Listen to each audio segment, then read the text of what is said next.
ममता कालिया जी द्वारा लिखित कितने प्रश्न करो खंड काव्य अत्यंत चर्चित खंड काव्य है। इसमें नारी संवेदना, नारी अस्मिता और नारी संबंधित समस्याओं का चित्रण हुआ है। इसके पहले के वीडियो में हमने इसके पहले के प्रसंगों को देख लिया है। कुल मिलाकर कितने प्रश्न करो खंड काव्य में 5 खंड प्रसंग है।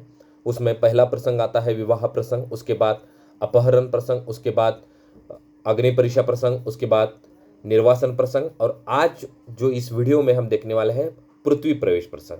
तो पृथ्वी प्रवेश यह जो प्रसंग है, इस प्रसंग के अंतर्गत हम देख सकते हैं, अब पूरा पढ़ने के बाद जो हमें समझ में आ जाएगा कि इस प्रसंग के अंतर्गत ममता कालिया जी ने अपने जो कितने प्रश्न करो खंड काव्य जो है लिखने के पीछे की उद्देश्य की सफलता इस प्रसंग के अंतर्गत हुई है और उनको जो कुछ कहना है वह इस प्रसंग के माध्यम से उन्होंने कहा है। अब निर्वासन प्रसंग के अंतर्गत जो हमने देखा था कि सीता मैया को दोबारा जो है निर्वासन करने के लिए वन में छोड़ दिया गया था। उनको पहले लगा था कि उनको एक दिन के लिए जो है वन में छोड़ दिया गया, लेकिन बाद में उनको लक्ष्मण जो है सारी बातें जो है समझाते हैं। बाद में वह जो है वाल्मीकि के आश्रम में रहती है, वहाँ पर लव कुश जो है जन्म लेते हैं और वहाँ ही शिक्षा दीक्षा लेने का काम जो है उस आश्रम में करते हैं। बाद में जो है महायज्ञ आयोजित होने वाला होता है, तो वो सारी बातें जो है सीता के कानों पर आती है। लव कुश को जो है अंतिम सर्ग प्रसंग के अंतिम पड़ाव में जो है यह दिखाया गया है कि लव कुश को उनके पिता के बारे में जानकारी जो है पता चलती है कि राम ही उनके पिता है। तो उनके ऊपर भी लव कुश जो है नाराज होकर जो है उसके ऊपर सवाल खड़े करते हैं कि ये किसे पिता है कि मेरी माँ जो है वन में तड़प रही है, वन में जो है जीवन काट रही और वो महलों का सुख भोग रहे। तो यहाँ तक हमने देख लिया था। अब जो है पृथ्वी प्रवेश जो है प्रसंग अब हम देखने वाले हैं। तो देखिए कि फिर उन्मुख हो तेजस्वी बोले मुझसे, यानी वाल्मीकि जी फिर उन्मुख हो तेजस्वी, यहाँ पर तेजस्वी जो है वाल्मीकि जी को ही कहा है। बोले मुझसे सुन सीते तुझको क्षत्रिय कुल गौरव श्री राम वरेंगे फिर से, यानी क्षत्रिय कुल गौरव किसको कहा है? श्री राम को कहा है और फिर जो है तुमको अपनाने वाले हैं। उनका कहना है सीते एक बार पुनः तू लेवे वह शपथ की जिससे तेरी शुद्धता प्रमाणित होवे, यानी तू फिर से एक बार क्या कर ले, तुम्हारी पवित्रता की जो है पतिव्रता की जो है तुम फिर से एक बार शपथ ले लो, तुम्हें वे फिर से अपनाने वाले। अब एक नारी का दर्द क्या है देखिए कि एक बार उसने अग्नि परीक्षा दी है, एक बार उसको निर्वासित कर दिया गया है, इतना सारा वनवास उसने काट लिया है और फिर से उसे जो है शपथ लेने को कहा जा रहा है।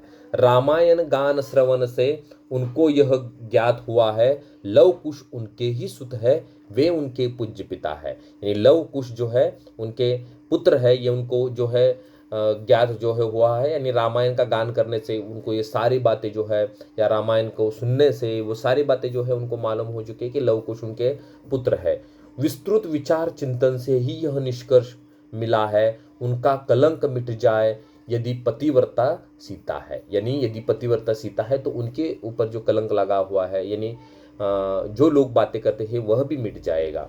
विस्तृत विचार चिंतन से ही यह निष्कर्ष मिला है उनका कलंक मिट जाए यदि पतिव्रता सीता है।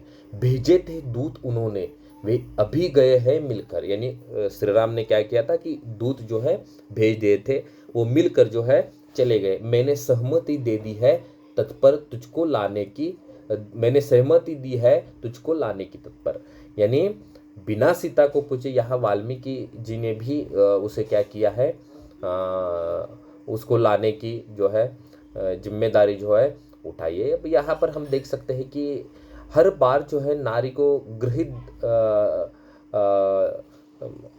किया जाता है कि वह कहना मानेंगे ही, यानी जो हम बोलेंगे उसके पीछे पीछे वह चली आएगी ही, उसका विरोध जो है वह कर नहीं पाएगी। तो वहाँ पर वाल्मीकि ऋषि ने भी वही किया है कि उसको बताया है कि मैं उनको लाऊंगा अपने साथ।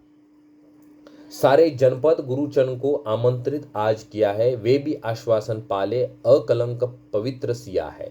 यानी सारे जनपद गुरुजन सबको जो है वहाँ पर जो है आमंत्रित किया गया है।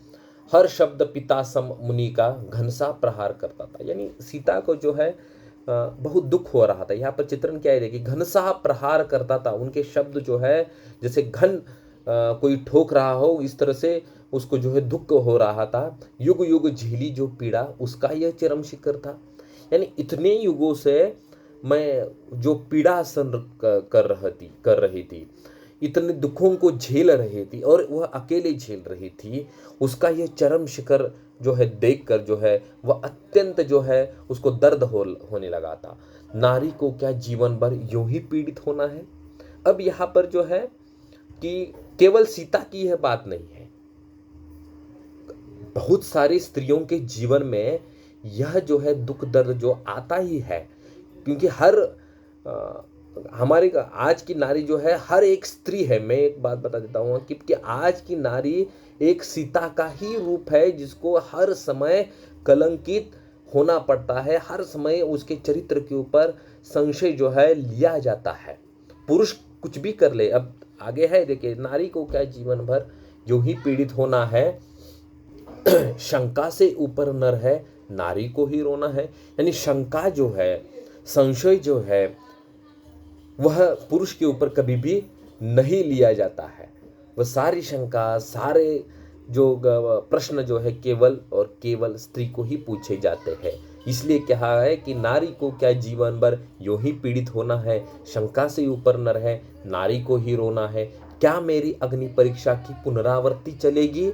यानी फिर से मेरी अग्नि परीक्षा होगी, फिर से वही पुनरावृत्ति होगी, फिर से किस तरह से नारी को जो हर बार जो है परीक्षाओं से गुजरना पड़ता है। और कब? जब जब स्वामी चाहेंगी पत्नी अपनी बलि देगी। नहीं, स्वामी पति, स्वामी जिसे कहा है, हमारे भारतीय समाज में जो है पति को परमेश्वर माना जाता है। परमेश्वर मानकर उसकी पूजा कर जाती है, उसकी सेवा की जाती है, उसकी हर बात मानी जाती है, और वह मनमानी करता हुआ, अपनी मनमानी करता हुआ अपनी ही पत्नी के ऊपर कितनी बार जो है उंगली उठाएगा। अपवित्र सिर्फ नारी ही होती है क्या जीवन में?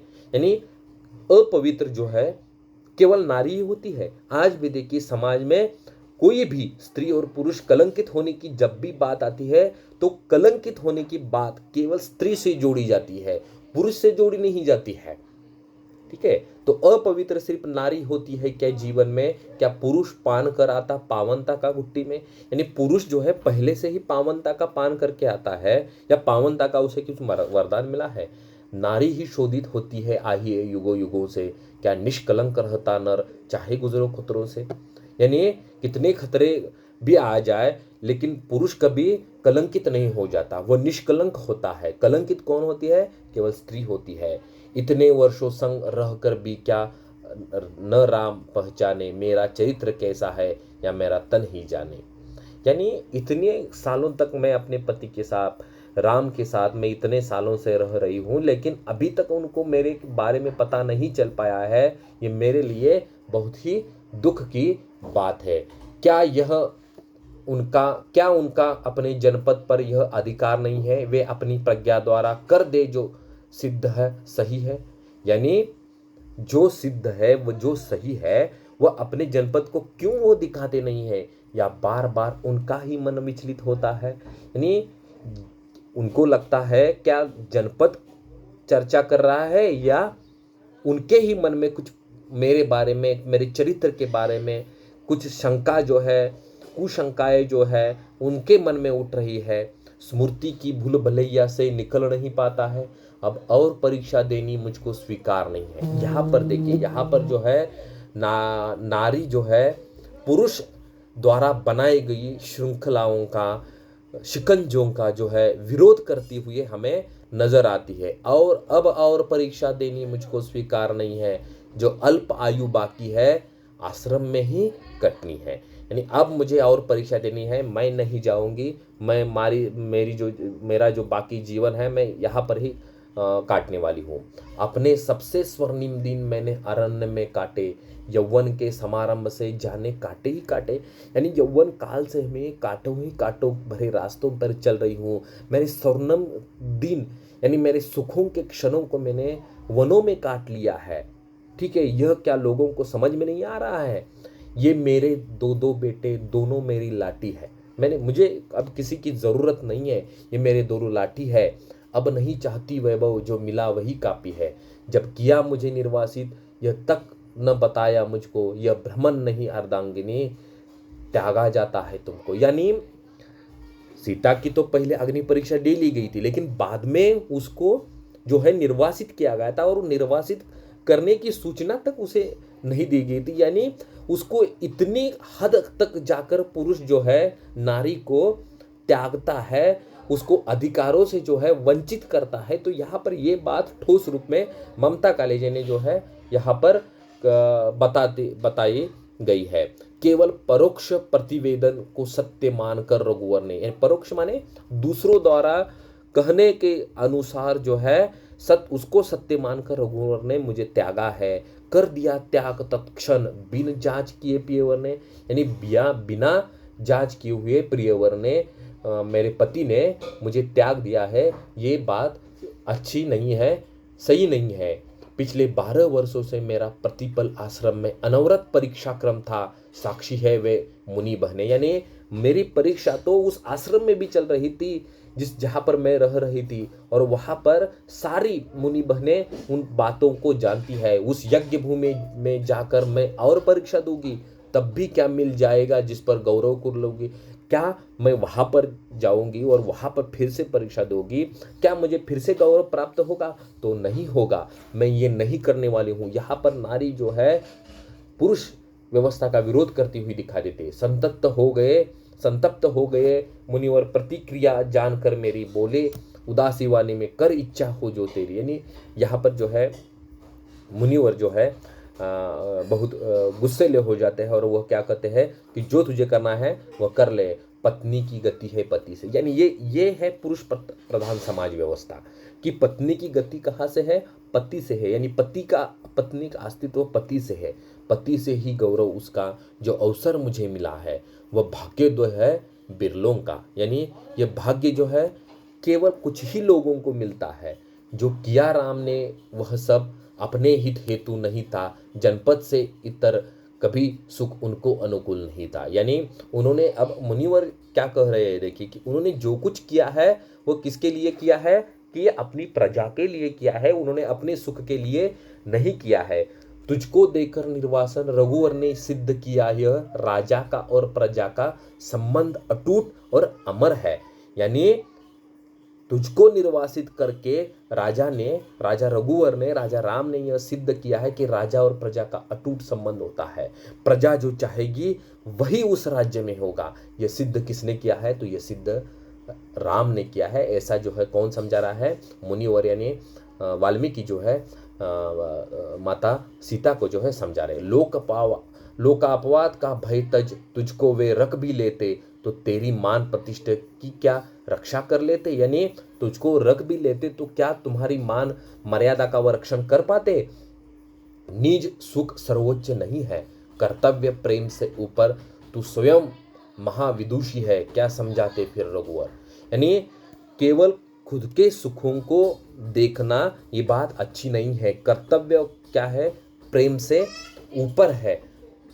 तुम स्वयं महाविदुषी हो, तुमको ये बात समझ में आनी चाहिए। तुमको क्या समझाएंगे रघुवर? अब भी यह शपथ ग्रहण का आग्रह केवल इस कारण, संतुष्ट प्रजा हो जावे लख तेरा उज्ज्वल दर्पण। यानी प्रजा संतुष्ट हो जाए और तुम्हारा भविष्य भी उज्जवल हो जाए। तो ये सारी बातें जो है गुस्से स्वभाव में जो है मुनिवर करते हुए दिखाई देते हैं। उनको गुस्सा आया हुआ है, और ये भी मुनिवर भी जो है यहाँ पर पुरुष रूप में, एक पुरुष प्रधान समाज व्यवस्था के प्रतीक रूप में यहाँ कार्य करते हुए हमारे सामने जो है आते हैं।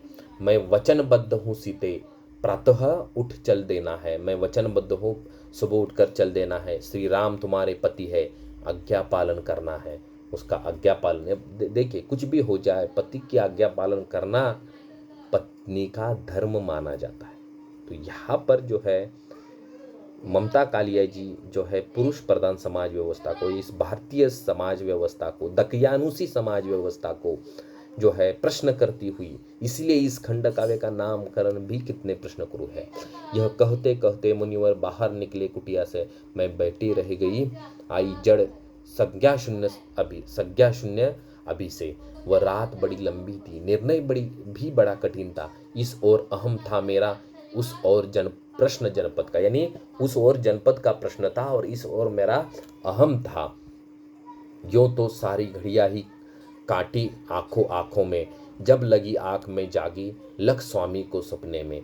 उनके आनंद पर वैसा ही कोमल भाव छपा था, जैसा तब था जब बचपन में स्नेह सूत्र पनपा था। यानी जब उनको मैंने पहली बार देखा था, उस तरह जिस तरह से उनके चेहरे पर जो है जो भाव थे, वही भाव जो है प्रेम के भाव उनके चेहरे पर सीता मैया को जो है सपने में दिखाई दे रहे थे। कुछ क्षण का ही वह सुख था, तंद्रा टूटी वे लौटे, यानी तंद्रा टूटी माने नींद टूटी, वे लौटे वह ही तिनकों की कुटिया, वे ही तृणदार बरोठे।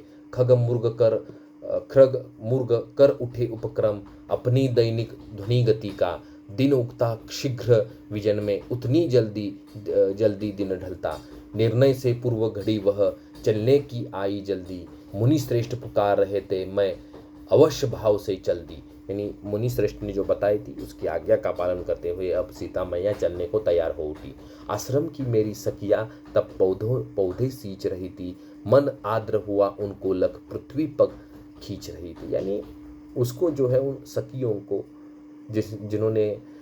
जिनके साथ जो सीता मैया रही थी, उनको देखकर जो है वह जो है दुख उसको जो है लग रहा था। मेरे परिचित मृग शावक, यानी मृग हिरन वगैरह जो है उनके जो है साथ रह रहे थे, वह हतप्रभ से देख रहे थे, यानी वह भी दुखी हो रहे थे। कहा रही है सीता, आंखों में भेंट रहे थे। वह यज्ञ भूमि आ पहुंची, उमड़ा था ज्वार प्रजा का। योगी ज्ञानी और कर्मठ, लोगों का पार नहीं था। यानी वह यज्ञ भूमि आ पहुंची जहाँ पर उमड़ा था ज्वार प्रजा का, यानी वहाँ पर प्रजा आई हुई थी, योगी थे, ज्ञानी लोग, विद्वान लोग वहाँ पर आए हुए थे। एक और सभी ऋषि बैठे थे, जाबाली वशिष्ठ, यानी ये ऋषियों के नाम है, जाबाली वशिष्ठ, कात्यायन, दुर्वासा, भार्गव, वामन, काश्यप, मोदगल्य, शतानंद, सब प्रस्तर से बैठे थे। कोई न चपल चंचल था, पर मेरी लज्जावस्था का भान न मुझको कम था। यह ऋषिवर का ही आग्रह मैंने स्वीकार किया था, उससे क्या आशा जिसने जीते जी मार दिया था। यानी मैं किससे आशा करती, उस पति से जिसने मुझे जीते जी मार दिया था। ठीक है, मुनि वाल्मीकि ने बढ़कर घोषित कर दिया प्रभा में, यानी सभा में, यहाँ पर गलत हो गया, सभा में, सीता पवित्र है लेकिन लेगी वह शपथ सभा में, यानी वह फिर से शपथ लेने वाली है, ऐसी घोषणा जो है मुनिवर कर देते हैं। लोक अपवाद के भय से इसको रघुवर ने त्यागा, यह है अकलंक तथापि सौभाग्य न इसका जागा। यानी ये क्या है, इस पर जो कलंक लगाए गए हैं वह सही नहीं है। ठीक है, लेकिन फिर से वह शपथ लेने वाली है। लोक अपवाद के भय से रघुवर ने इसको जो है त्यागा था। यह एक परीक्षा पहले भी दे उत्तीर्ण हुई है, अब फिर शंका उन्मूलन करने अवतीर्ण हुई। यानी वह पहले भी परीक्षा दे चुकी है और अब फिर से प्रजा के हो, ज्ञानी जनों के जो है प्रश्नों का समाधान करने की, उनके मन में जो शंका है उनको दूर करने के लिए यहाँ पर सीता जो है आई हुई है। इसकी सुचिता में मैंने कोई भी दोष न देखा, इसके चरित्र में मुझे कोई भी दोष नहीं दिखाई दिया।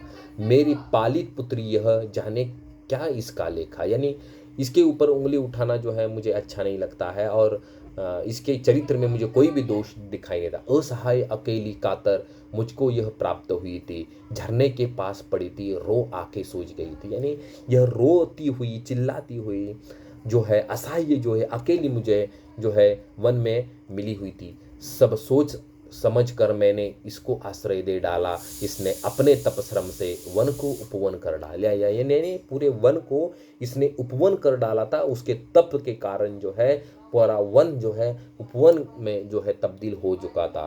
रघुनाथ हुए तब अब प्रस्तुत, बोले विशाल जनपद से, सीता की पावनता पर मेरा विश्वास शुरू से है।